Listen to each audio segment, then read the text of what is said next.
morning. Welcome to Exploring the Faith Hour, our Sunday morning services. I am Lee Peterson. Thank you so much for being with me. You can get involved by calling the number that is on the screen there right now. I do appreciate it. Merry Christmas. And Merry Christmas and good morning to everybody here. How y'all? Good. Oh, good. Before we get rolling, I want you to know that there is a Santa Claus is white. There is no such thing as a black Santa Claus. And Jesus is black. And Jesus is black. You say Hispanic?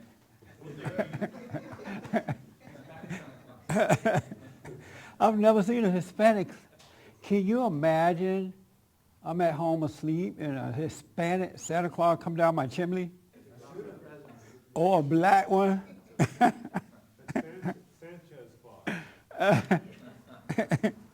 And Jesus is black as well. I don't care what anyone says.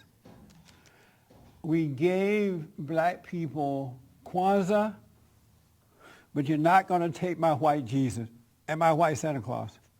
Jesus white or black? Oh, I've given you Jesus, but you can't take my white Santa Claus. There's a major debate going on, a national debate. Not local, not in your house, a national debate about the color of Santa Claus and Jesus by adults. Isn't that amazing? And it's like a real serious debate between the races, the whites and the black. Well, some of the whites and the black, not all, of course. A white woman said that Santa Claus was white, and the blacks went after her, and they said, no, he's black. Can you imagine that? It's okay. Santa Claus can be any color he wants. What did they say? They said that one particular guy on CNN said that in his house Santa Claus is black. The CNN guy said in his house Santa Claus is black. Yeah. We don't have a mic holder for you? No. Because the mic holder up there unconscious. Yeah, Don Lemon of CNN, he responded. He said that in his house Santa Claus is black. Wow. If a black Santa Claus came in my house, I had to get my gun. Because I know he's coming to steal. I'm joking.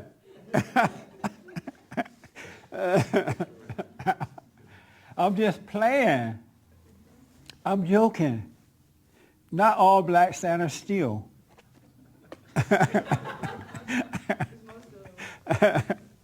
I'm just playing, folks.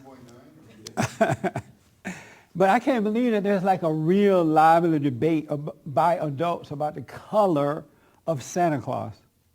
I can possibly see the color of Jesus happening, but Santa Claus is just a plaything.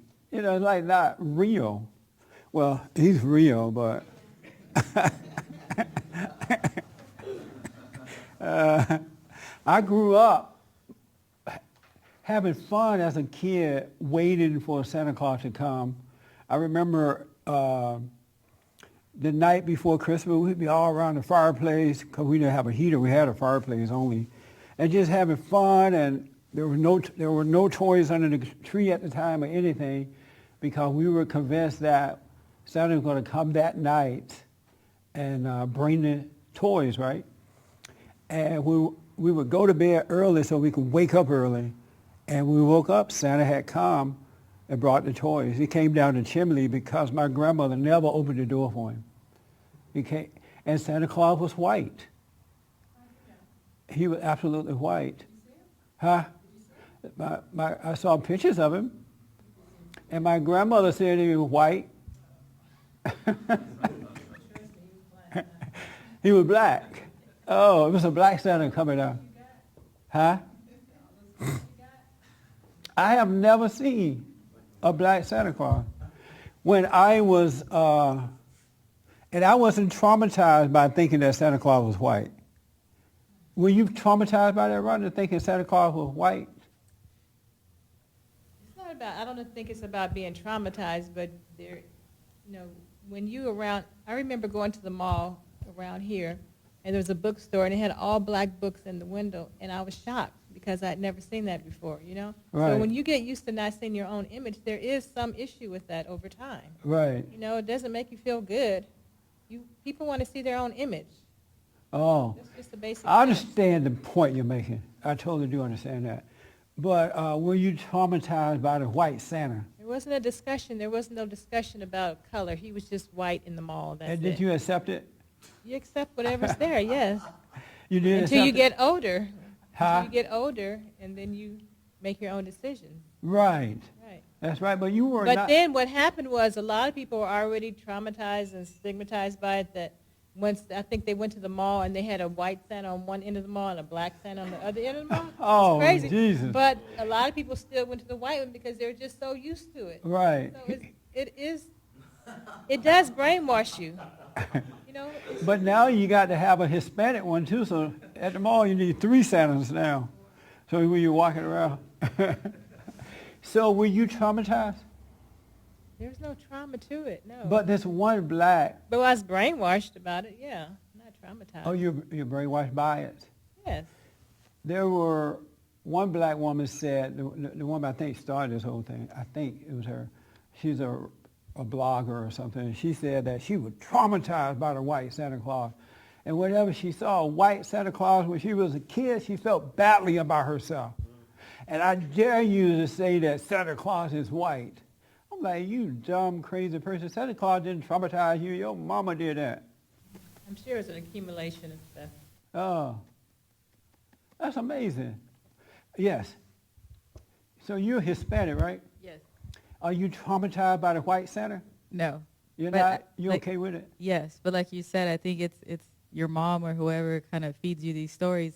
When I was a kid, you know, my parents would play into the whole Santa Claus thing, and the presents would arrive in the morning and stuff. But we would write letters to Santa Claus, and I would ask my mom where he lived, Yes. and she would say North Pole. Is it Let's go North mail the Pole? letter. And I asked him why is he so pale, and she would say, because he lives in the North Pole and there's a lot of snow, and so Yeah. he's very pale because there's no sun, and he has to work all year for that all the children could get their gifts on one day. That's right. So the story made sense. So it wasn't like a white thing or a black thing or a.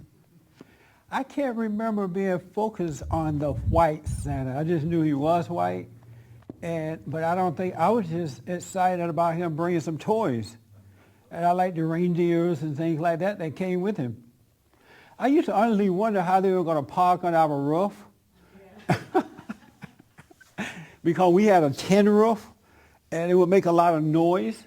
And then I saw like a Christmas story of Santa coming in, and I realized they landed real light on the roof. I'm saying, oh, that's how they're doing it. And it was fun thinking that. And as I got older, I realized it's time to grow up. You know what I'm saying? How come we can't live that way anymore? Yes, Rodney? I'm saying if Santa Claus looked pale to her, he just looked pale. He still looked similar, you know? Oh, I see. I mean, if you don't look anything like that and that's how you grow up all your life, what kind of image are you going to have of yourself? And I'm not saying it still doesn't come from in the home, but you still want to see outside images that look like you. Yeah. The point is well taken. You know, this is America. There's all kind of folks here, and all kind of folks do different things. And so all kind of folks should be presented. So I totally understand that. But Santa, leave Santa alone. You know what I'm saying? Let me take this young man first. Well, my source of information is like the atheists Uh-huh. and evolutionists who are all the same, and they want race division. They want us to talk about race. They want us Yes. to talk about how we're different. They want to separate us into their little slots. Yeah. And they want to keep bringing this up whereas in the Bible there's nothing about race, nothing about splitting up based on the color of the skin, but the atheists want that so badly.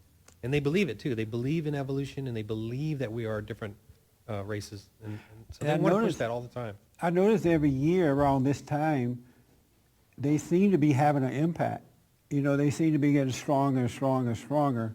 You know, because like in New York City right now, they have a big sign out that says, something about Jesus being a fake or something. Why? We'll get Christ out of Christmas. Yeah, the Christ out of Christmas. But also there's a bigger billboard from Answers in Genesis Creation Ministries, and Fox News and all that won't post about that one. But it's bigger than the atheist billboard, and it's a Christian billboard in the same place. Really? But the in news Times media Square? won't. Yeah, the news media won't touch it though, even though it's about Christmas.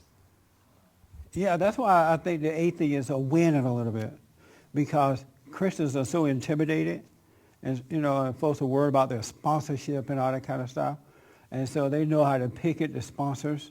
So I think they're winning somewhat. It appears because of that. They'll put sponsorship before what's right, and that's becoming a problem as well. Did you believe in Santa Claus growing up? Yeah. You did? Oh, good. And your kids believe Santa Claus too? Yeah, and they both know now that it's not. That was last year was a rough year for the younger daughter. She found out there was no Santa? Yeah. Because that was too early to, how old are you? That's too early to find out there's no Santa. Well, we told her after last Christmas. Oh, you did? But What I said made we you got tell Jesus. her? What? What made you tell her? Because I figured between 8 and 9 she's going to learn it at some point, and I wanted her to learn it from her father and then from the outside world. Oh. They what? The other kids tell. Yeah, she'll eventually find out. And yeah, it wouldn't be a trauma, I don't think, if she had found out at school or someone. Well, it was at home, that's for sure. Say what? It was a trauma at home when she learned that. Yeah, that's disappointing. If my grandmother had told me at 9 years old there's no Santa, I would have been ticked. She was ticked. I understand how you feel. All right? But keep them in your heart until you get older. All right, and you'll feel better. What do you do for more than one kid? Because my 9-year-old grandson knows there's no Christmas, but my 7-year-old still thinks it is, but people at school are telling him it's not. He keeps asking. How did your 9-year-old find out? I think people at school, and he just started looking around, observing things. Oh, and then the other one believed that it is. The other a one Santa. still believes it, yes. We have to keep them. I know a family that I love dearly who taught their little child, when they was a little child, there was no Santa Claus. I was like, why would you teach them that, It's okay for them to fantasize about that and watch it on TV, the reindeer stories and the Christmas stories. You want to do that as a kid. So let me live my childhood. Let me, the Bible says when I was a child, I thought as a child. Now I'm an adult, I think as an adult. You'll grow out of that. You naturally grow out of it. You naturally realize that there is no Santa Claus for adults. You do start to realize that. And it's okay to let kids grow out of that stuff. And now there's little kid, they can't watch Christmas stories and enjoy it. If they watch Santa on the, coming in from the North Pole, it's not going to be fun because all that's been stolen away from them. Is that sad or just me thinking this? Huh? Let me get here. Make you want to cry, huh? Who said that? It's just you. It's just me? Yeah, because It could be me. I grew up not believing in Santa Claus. Why not? Just my parents they never taught us about Santa Claus. I mean, to believe Santa Claus. Did they tell you there wasn't a Santa Claus? I don't remember. Oh. But I just know But they never acted as though there was one, so you just kind of naturally grew up that way. And But we they had never so said- much fun. We love the Christmas program. I love Santa Claus. I love Rudolph the Red-Nosed Reindeer. Do you think? And I look forward to Christmas because when you wake up, you go to bed early, Right. like you did, wake up early, and there's presents under the tree. But your parents got them for you. Oh, that's no So fun. it still is fun. It's still But fun. not the same fun. And then at one time we pick out our own present. We go to the store every year and we get to pick out anything we wanted, one Right. thing, and that was so much fun. Oh, okay.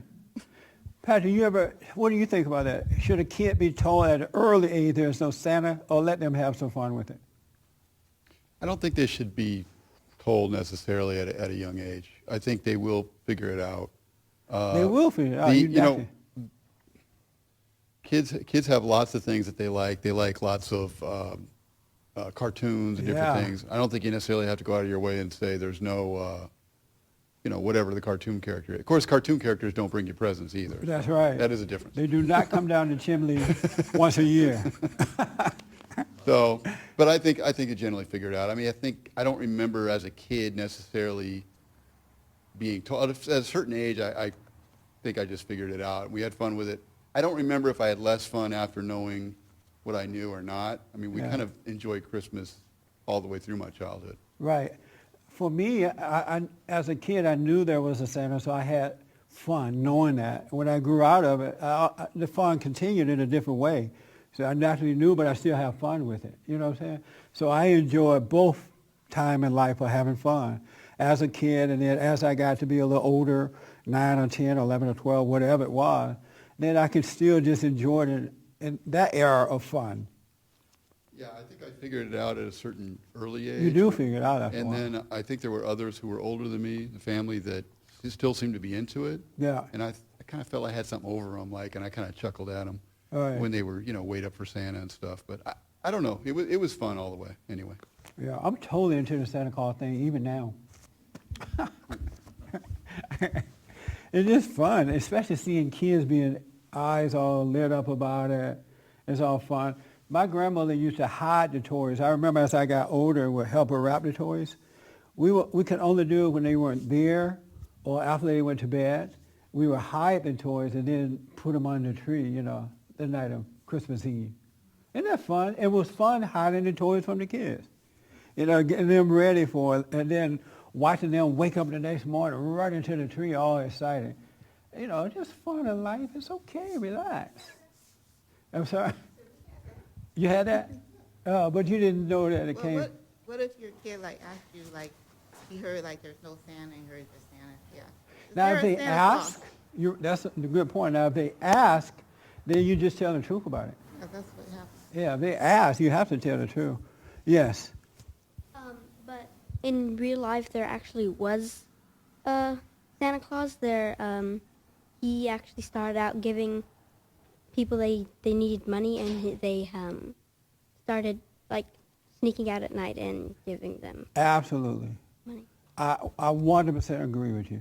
And don't let no one take that fun away from you. There was a real Santa. And he's still out there. There's a Santa Claus going around now leaving $1,000 tips. $1,000 tips to the waitress and waiters. What would you tell him? I don't believe that you're Santa Claus. They're like, okay, give my money back.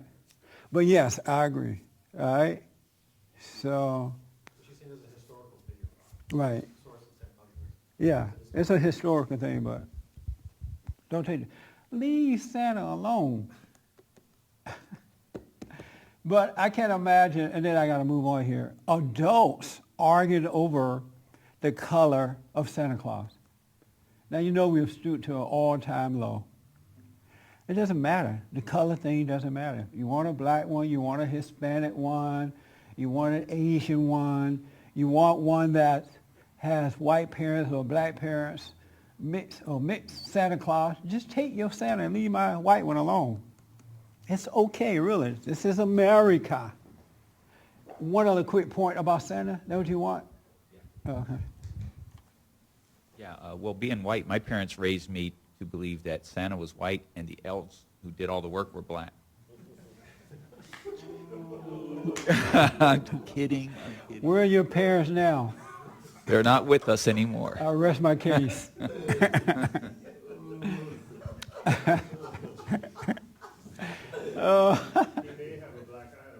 I'm telling you. Yeah, there's a major debate going on with that. I want to talk to you about something that I think most people deal with. And I have a couple examples, and these are true stories. And I think that most people can relate to it too, all right? But first I want to read. Patrick, you have your Bible with you? Read Matthew chapter 6. I don't have it. You didn't bring it? Get it, because you have the Jewish Bible. I want to read it out of there. Yeah. I left mine at home today. I have a different one. Huh? Matthew 6, verse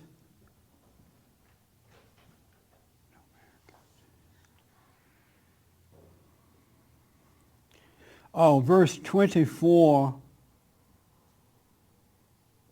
I guess I go all the way down through 26. 27.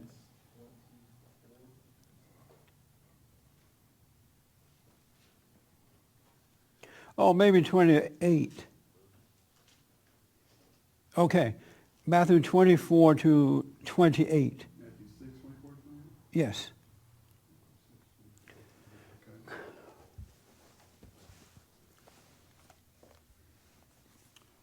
28 would be here, right? Okay. Yeah. 24 all the way through 28. Okay. Talks about God and money. Talks about God and money. No one can be a slave of two masters. He will either hate the first and love the second, or be attached to the first and despise the second.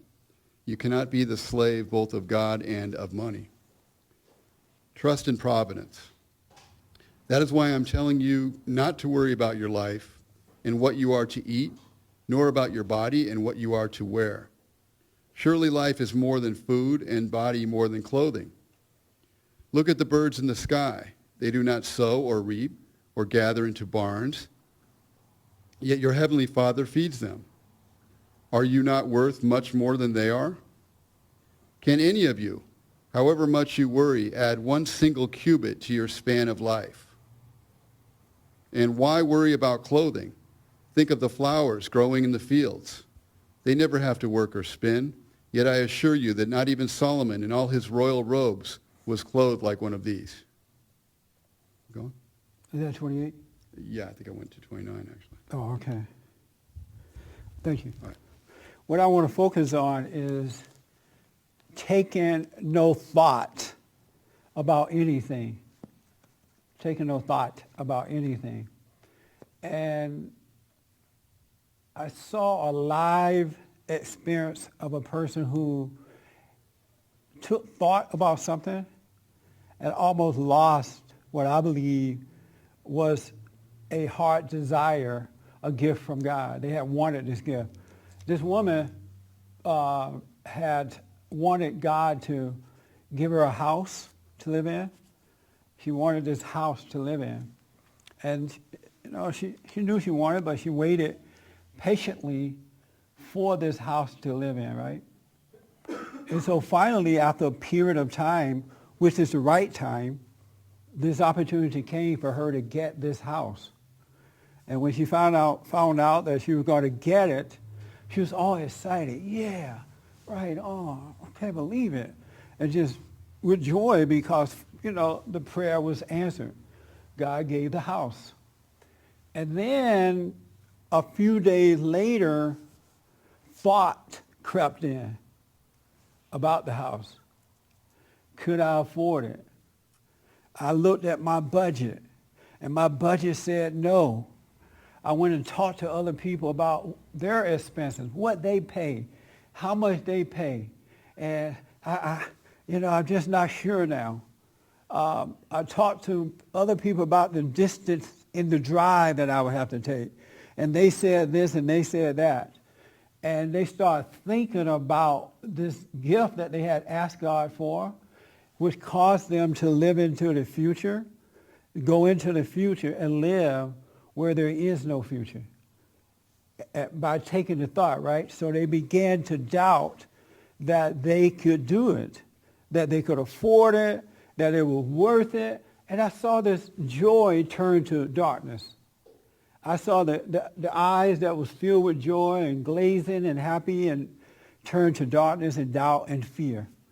Because once you go into thought about it, you become afraid, you become uncertain, you just don't know if you could do it now. Whereas before, without thinking on it, there was no doubt that it can happen because they're living for now. The gift is now. And they just totally tripped out. I mean, just lost all hope and everything. And it was amazing to see that because they went into thought about what they had asked God for. Can you imagine asking him for something? He didn't give it to her right away. He gave it to her in due time, when God knew that she was ready for it. And when God gives you something that you ask for, believe me, he has always already made the way for you to take care of it, for it to work. He'll take care of tomorrow. That's why he said, take no thought for tomorrow. Because God understands the moment you take thoughts for tomorrow, which doesn't exist, it's going to create fear and doubt and uncertainty. And that's what happened in this person. It was amazing to see the change, and I could not believe it. And I'm thinking, why would you go and ask somebody else about their budget? Their budget has nothing to do with your budget. You know what I'm saying? Why would you go and, it's like wanting to start a business. And then instead of just going and doing the business, you ask everybody else, what do you think about it? How do you feel about it? Should I do this or should I do that? And the people are going to give you answers, but they're giving you their doubts and their thoughts. They'll pass it on to you, just like parents who don't have faith pass on doubt to their children. The kids start to doubt themselves too, that they can make it or that they can do this and that. And this person almost lost the deal. They had lost it, really. But God had mercy upon them when they came back to their senses, and he still allowed them to get it. But it was an interesting ordeal for me to watch this happen. I understood it. You know, I've been through that before. I understood it. But, I'm thinking, don't go into tomorrow. Tomorrow doesn't exist. It just has fear. That's all that's there. It has doubt. It separates you from what God has given you, and you will lose it. I absolutely know people with great gifts, great talents. And they have tried to do things and start businesses or whatever, and they feel pretty good about it, but they go into thought about it. Is it going to work? What's going to happen tomorrow? Will I have enough money to do this or enough money to do that? They don't just live for the moment. They don't just live with God, knowing that he will take care. When you live in the moment, there's no doubt that everything will work out. None whatsoever. And I have to tell you, I've seen people who failed in business not because they didn't have the talent for it, but they didn't have the faith for it. Because they would believe whatever their ego mind, which is of the devil, tell them. And they have a relationship with that. And that's why God said, you can't serve two gods. You either love one or hate the other. You can't, there's no going in and out with the God thing. Whomever your God is who you're going to serve. And you can tell who you serve when real issues come up in life. Because you're going to go into your head, you're going to doubt everything, and you're not going to succeed at it. If you examine yourselves in this room today, I bet you when you look back, you missed out on excellent opportunities because you went into doubt about it. When I was talking to Andre about this, my audio engineer on the radio, and Andre is about 24 now, and he openly talked about it, so I can discuss it too. Andre and his wife bought a house recently, and they had wanted a house closer in the city, but it didn't work out that way.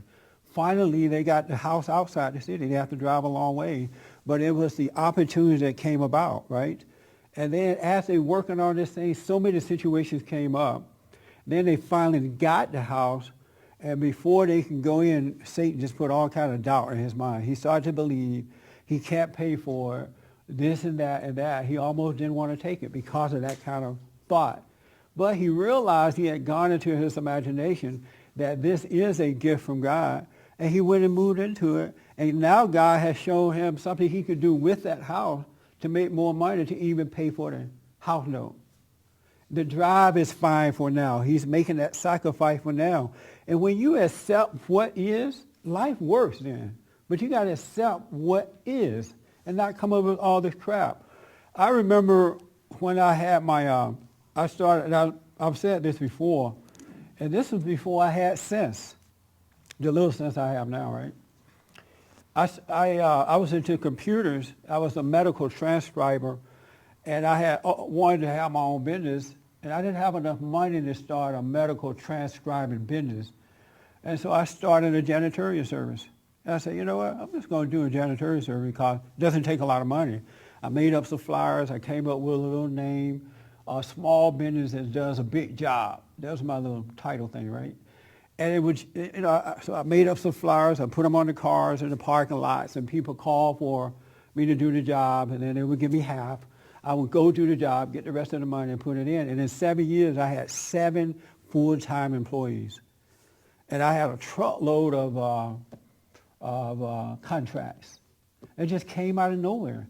The unseen invisible became visible while I'm living this life. And at the time, I didn't even think about it. And people told me, because my little sophisticated friends, they say, oh, don't do a janitorial service. That's degrading. And the Mexicans are going to outbid you anyway. They work for cheap, that kind of stuff. I said, forget this. I see no other way to go, And I started that business. And then when I started Bond, I got so busy with Bond, it came about that I couldn't work the janitorial service anymore. You know what happened? I didn't know how to negotiate a contract at the time with businesses. And so I'm like, Lord, help me, figure out this contract deal. And I saw an ad of a company that looking for a janitorial service. So I went over there, and the guy was so nice. I said, look, I would love to do this job, but I don't know how to, write up a contract or bid on a contract. And he said, oh, don't worry about it. I'll give you some of my old contracts and show you how to do it. He gave me some of those contracts, showed me how to do it, and gave me the deal. Isn't that amazing? That came from nowhere. I wasn't expecting that to happen. It just came out of nowhere because I wasn't living in my mind thinking that, oh, how am I going to do this and what's going to happen with that.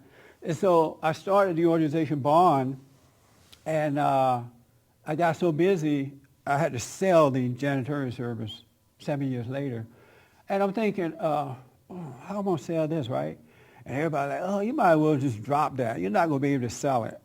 People don't want to buy a janitorial service. And so I put the word out. I just started telling people I'm selling my business. And I had so many people asking to buy the business. I was absolutely surprised.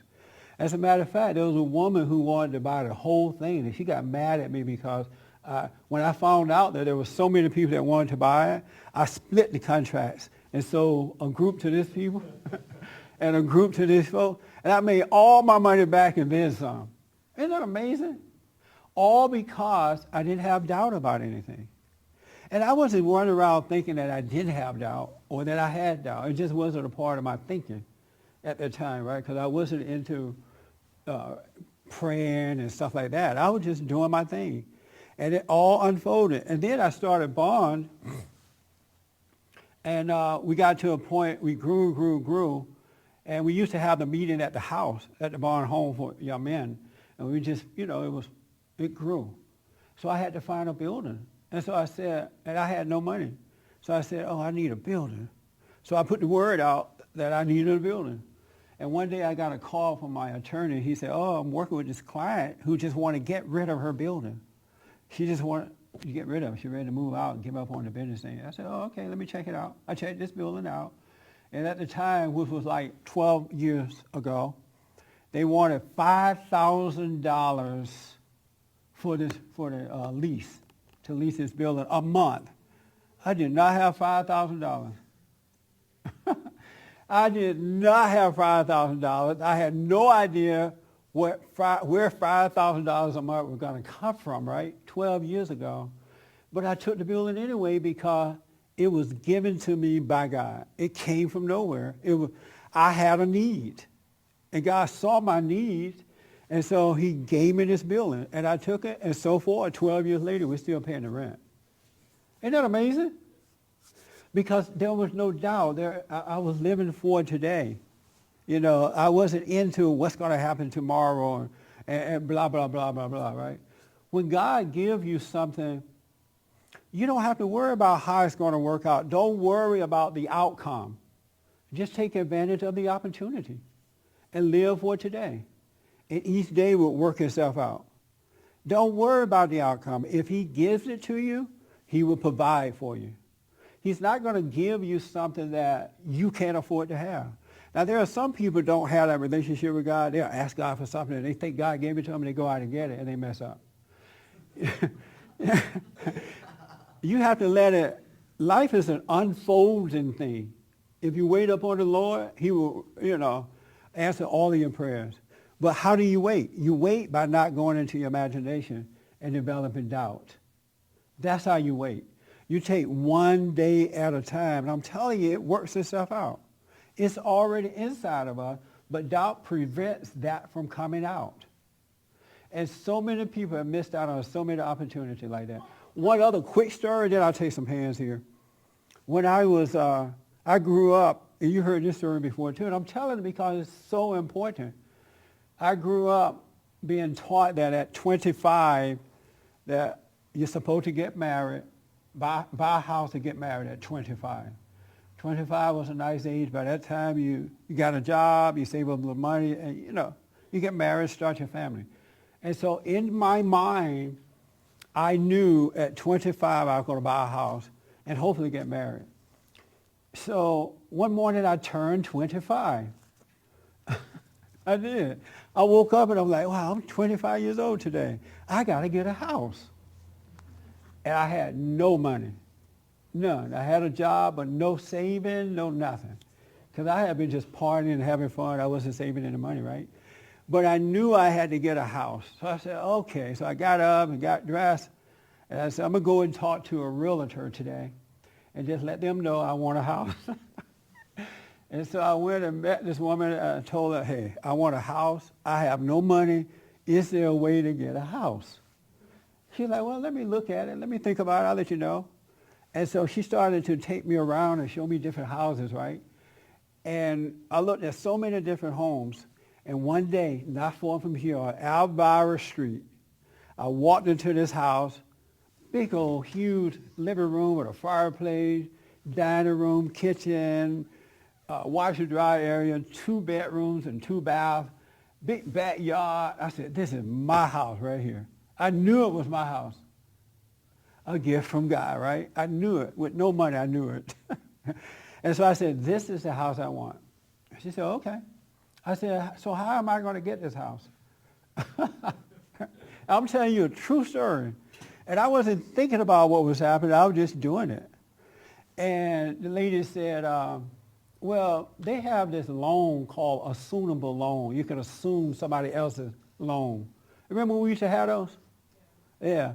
And these people that's selling this house, they're ready to get out of it. All they want is for someone to take over the loan and give them a couple $1,000s. I said, wow, that's a great deal. I'll take it. So we fill out the app. I went and borrowed $2,000. I gave those folks that money, and I got me a house. Isn't that amazing? I didn't think about, well, how am I going to pay the house note? And I had a job, but it didn't occur to me like that. Not at all.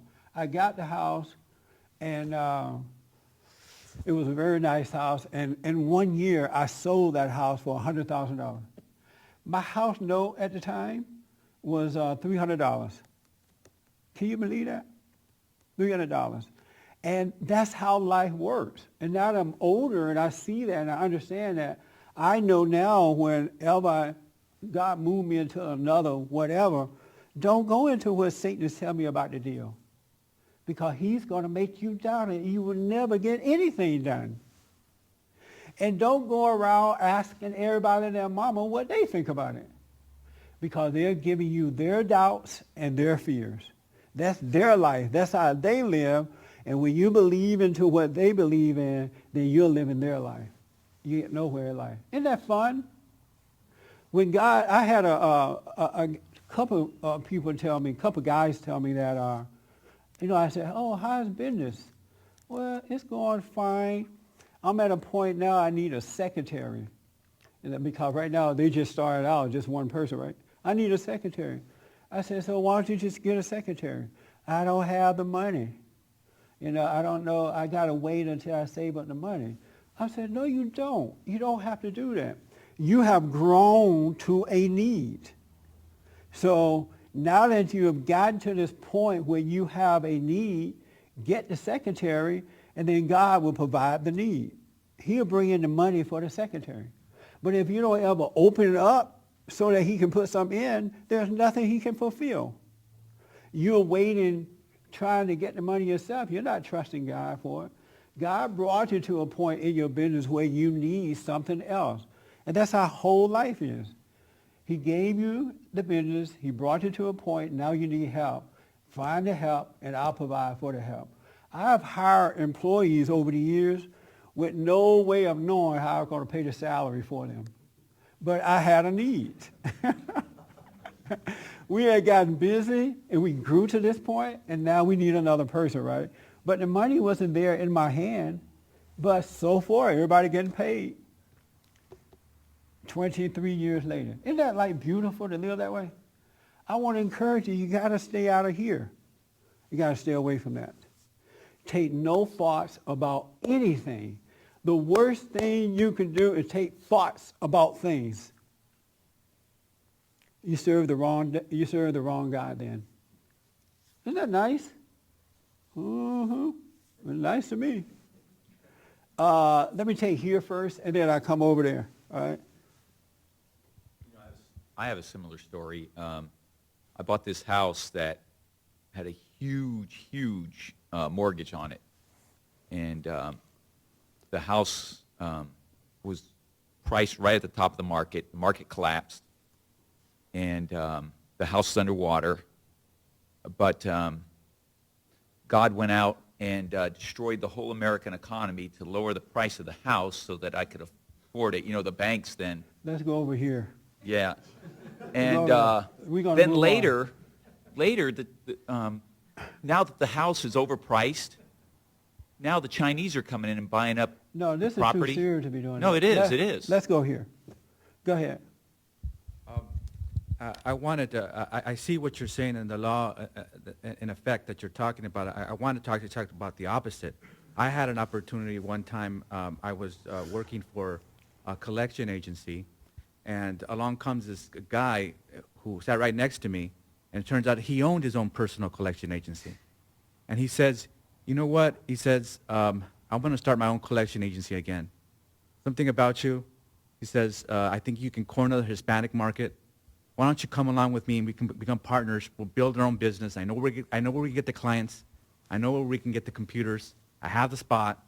Just why don't you do it? I thought about it. I said, hey, you know what? I'm earning pretty good money here. I have a medical plan. I said, my bills are getting paid. If I become self-employed, everything is a risk. I don't know. Right now I have a security net. And I didn't take it.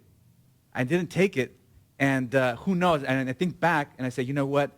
That could have led into something huge. Yes. You know what I mean? That's So right. it was that, I doubted. It was exactly what you said. Yeah. And So- now that job you had is gone now, right? Yeah, well, yeah, I continued on, and now the job is gone. Yeah. And what you're saying can very much help me if I apply it, and that's the thing. That's right. What people don't realize is that our life is already laid out. It really is. It's already laid out, but you can't take thought about it. Because the moment you take thought about it, you change the course of the life that he has already created for you. You really will. But I realize what people don't know, and I'm learning too, so, they don't understand the relationship that they have with the deceiver in their imagination. They really don't understand how deep that runs. Because we used to know God, we used to have a natural relationship with him. But because of the trauma we go through in life with our parents and other things, being mad and acting out and putting their crap on us, we become like them by being angry at them for treating us this way, right? So we lose that natural unfolding life with God. But when you become an adult, you come back to that. When you repent, when you realize this is stupid the way I'm doing this. Something's wrong with the way I'm living here, When you can see that for yourself as an adult, you start to come back to that, the way you were as a child, when you didn't put much thought into stuff. You didn't worry about this. You didn't worry about that. Kids don't naturally worry about things. The only way that kids start to worry about things is when you pressure them to turn away from God. When they become angry, then they start to feel insecure They want to be like the other kids. They want to look like the other kids and all that kind of stuff because you have taken them away from God. That's why we end up so doubtful and serving this other God. But if you realize that, you will start to overcome that. Even when situations come in life and it looks like it's just too much to bear, right? Satan plays on that. But if you could be still and know him, you can overcome that too. Don't react to stuff. No matter how bad the ego try to say it is. Oh, this is going to destroy you. Blah, blah, blah. Relax. Be like when Christ was on the boat with those folks, the disciples, and they trusted him as long as he was awake. He laid down to take a nap. A little windstorm came, and they were freaking out. You know, and Jesus is like, you know what? I thought you guys, you can tell this thing to stop. You can stop the water, but you got to be still and do it. You got to not, whatever. If you want to live, do what you want. You can miss out. Yes, sir. The story of Moses having faith. He walked into the sea. He walked into the sea, and the sea parted. He had to walk in faith. And as an adult, I had to realize that I had to walk in faith. Had to walk by faith, and that's not by your imagination. I had to take chances and risk. And by me taking chances and risks, I grew. When I failed because I wanted my security and I wanted my comfort, and that's when I kind of went backwards. I understand what you're saying, but I'm not asking you to take risk, and I'm not asking you to take chances. What I'm asking you to be conscious enough to know when God has given you your heart desire. When you desire, because he said that he would meet our every need. He would give us our heart desire. So when he gives you your heart desire, you're not taking a risk or a chance. You know what I'm saying? And so there is a difference. I don't think we should live life by chance or take risk. Because when you take risk or you live by chance, you end up messing up, I think. You're taking a guess at it. Or you're hoping that it would work because you're taking a risk. But there's like another way of living by living with God right now instead of in the past or the future or trying to live your religion or whatever it is that you do. You need to live with him.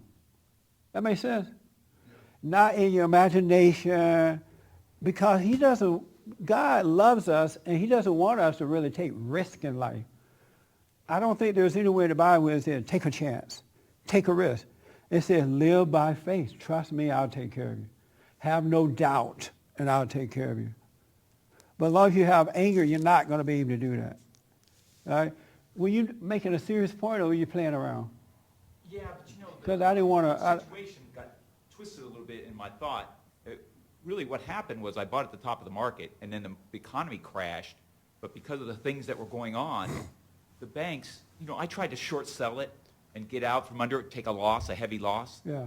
But things were going on that I didn't see, and eventually the mortgage was lowered for me by the banks because of all the other stuff that was going on. I didn't have to do a thing. Oh, okay. And now I'm hoping to get out from under it because, it is a horrible deal I made. Right. And now, like I said, the Chinese are now starting to buy up huge swaths of property in the U.S. and raising the price of the homes. And as soon as mine gets up there, I'm out. There you go. I thought you were making a joke. No, I was, but it got kind of turned around backwards. Oh, okay. Did you get mad when I said I got to move on because your eyes started bucking? No, I did, but I realized, that that's what I would have done too, just take the mic away because it sounded kind of crazy. But, yeah. Because it was coming out wrong. Yeah. Oh, okay. Yeah. Were you sitting over there steaming just now? No. I've been through this situation before, so I'm wise enough to know, I deserve that. Oh, okay. Yeah. Yeah, I saw you sitting there, your eyes start swelling. Yeah. No. Yeah. A little bit of that, but like I said, I know enough to know that's just denial. Yeah, okay. Any other question about this? Anybody else can relate to going through this? You had an opportunity, and then Satan started talking to you, you let it go. You talked to other people, everybody and their mama. Yes, sir. Something I've noticed in life is that usually when you have a real opportunity that comes from God, at least this has been in my case, okay, I've seen this, and it's probably in everybody's. There's usually a duplicate counterfeit opportunity that will come up and sneak up right alongside it that will present itself, and its purpose is just to simply throw you off track. Oh, I just realized Yeah. something. Go ahead, I'm sorry. Okay. But the thing is that you have something that is right off the altar there for you, okay? And in the absence of anything else, you'd go for it, and it would fulfill your needs. It would be a sort of a simple thing. But here comes this other thing that suddenly appears, and it also has logical reasons why you should go this route instead of the other route. There's very logical reasons if you think about it and you look at it. But something in your gut maybe tells you against it, but you disregard what you feel in your gut, and okay, and it blows the real thing. I mean, this could be with a woman, this could be with a business opportunity, this could be Whatever. yeah, whatever. I just realized something because of time here. I got to move on. When God gives you something, when it unfolds and all of a sudden it's just there is no other competition that comes in to make you doubt it. There is no other opportunity that look greater. That's so interesting. But when you do it on your own, you do have this other thing that look better. It looks better than what you have, right? But I'm telling you, thus far, if he gives it to you, there is no other thing that comes along to make you think, oh, should I take this one or should I take that one? That does not happen. Isn't that amazing? And so that's another way to know that it's not from God. If you got these two battles going on now, oh, the Lord gave me this, right? Now I got this over here and I got this and I don't know what to do. It's not from God. It is not from God. I know exactly what you're talking about, and I'm glad you brought that up. That is not from God. He is not going to give you something and then bring in all this something else for you, and now you got to decide. He doesn't even want you deciding. He does not want you deciding. So if he doesn't want you to decide, why would he bring you another thing to make you decide and be confused? He's quite clear in everything that he does. Isn't that deep? Something so simple but yet so deep. He never does that. And I know what you're talking about. I've done that beforehand. I've heard people, oh, I asked the Lord to give me a house, and the Lord gave me a house, and as soon as I was about to get it, another one came. And now I'm confused, and this will look good. I don't know what it is. That's not from God. Go sit down. Stop making God look that way. That is not, he's not going to treat his children that way. He loves us. He's not going to make a fool of us. He's not going to frustrate us. He's not going to agitate us. He's all love. Common love. Just makes you feel good all the time. And feel good doesn't mean you're feeling good. Free all the time. That's not from God either. Ermin, what do you think about what I said about how the mind works? Real fast. I can relate to that. You can relate? Yeah. And I can totally see how I had an opportunity like that arise, and it's interesting how it could be something that you know is right in the moment. It's presented to you. It makes sense. And then you can step away from it, and then all of a sudden doubt creeps in. I had a situation, it's clear as day, where that opportunity presented itself. Yeah. It made total sense, and then I stepped away from it, and on paper, it just didn't make sense. It didn't look like I could do it, and then, worry and fear creeps in, and you end up making the wrong decision. I noticed, too, when people are in that mode of thinking, when they're crazy like that, there's nothing you can do to tell them you're being crazy right now. No, this is absolutely insane what you're doing. You might as well let them go and just be in their suffering, because you cannot convince them that they've gotten caught up with the lie, and that now they're operating from evil rather than good. You have to let them suffer. You have to leave them alone, let them learn the other way. Isn't that amazing? So I want you to know, folks, God is with us. He will provide. Take no thought for what you're going to eat, what you're going to wear, where you're going to live, who you're going to live with. Take no thought for that because it brings doubt. You're serving the wrong God. And God is not a God of doubt. And let life unfold. We already have it. It's really already there for us. Everything that you need, everything that you are, everything is already there, but because you go into your head about it, you can't see that it's there. You don't allow the invisible to become visible because you go and serve the father of darkness. Isn't that true? I'm telling you the truth, so help me. It's already done. When Jesus came and put back everything, he gave us everything back. We got our salvation back. We are like children of God. We just don't know it because we're in darkness and won't repent and come into the light. We love the darkness more than we love the light. And that's what the problem is. Meaning that you won't forgive. And unless you forgive, you're never going to enter into the kingdom. You're not going to enter in. You're going to be in darkness. You can study the Bible until the cows come home. You can go to church. You can give your kids. You can spoil them, whatever you want to do. Go downtown and serve the poor. You're still not going to enter into the kingdom until you forgive. And then you can enter in, and God can love through you, and you can have a life. And I know for a fact that God caused me to forgive.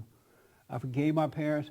He allowed me to see what the problem was, and he caused me to forgive because forgiveness is spiritual too. You can't even forgive on your own. Let's think of how many times you're forgiven, and you're still angry. You can't even do that. Of ourselves, we can do nothing. You just need to know you're an angry, no good person. And then he would do the rest. Last comment, Rodney, real fast. There's a thought that says if we ask God for something, he might give us that thing, but it causes turmoil in our life for us to learn something. So how does that work? So far, I haven't experienced that. Thus far, I don't know what tomorrow's going to bring, but everything he has done for me in the last 23 years, and even with that house that I got prior to the 23 years, he provided. Ways were just made for me to take care of it. I had no turmoil. The only time you're going to have turmoil in your life is if you go into the darkness of your imagination. If you go out of the light into the darkness. If you're in the light, you're in perfect love, you cannot have all that stuff going on in you. So somebody lying. Isn't that amazing? I love this, folks, and I want you to have it. It's in all of us. Now, that doesn't mean you're not going to have challenges to come your way. People are going to want to destroy you. They're going to hate you, but God has forgiven you. And so no matter what you go through, it's impossible to hate whatever is happening to you, too, because you have his love now. He's loving. And love allows you to go through this stuff or let it go through you without sticking in you, staying there with you. But you got to forgive. So I want to encourage you to pray. Sit still and know him. Be still and know God. And so now when these little situations come, if you deal with them in the right way, you start to grow in dealing with life. And when big things come, what seem like big things, you're ready for it. To your surprise, you're handling it very, very well. And Satan's going to always try to whisper that, the doubt and stuff, but you kind of separated from him now. He doesn't have the same influence. All right? But you must forgive in order for all this to happen. You got to forgive. You got to stay with prayer. I don't care what's going on. The best thing you can do for yourself, get up in the morning. I recommend early prayer. I was in prayer yesterday morning, not yesterday, Friday morning, because I didn't get up early yesterday, it was Saturday. And the quietness in my room was perfect. It was so quiet and so perfect. I couldn't believe it. I'm like, wow, this is so beautiful. And it's amazing that quietness can be beautiful. Well, when you pray, you're going to calm down this old crazy mind, which is of the devil, and you're going to become a quiet, inner person, and then you can live your life. Angry people, busy people are not living their lives. All right? So pray, forgive, and live, folks, and take no thoughts for tomorrow. Thank you for tuning in, and thank you for coming, folks.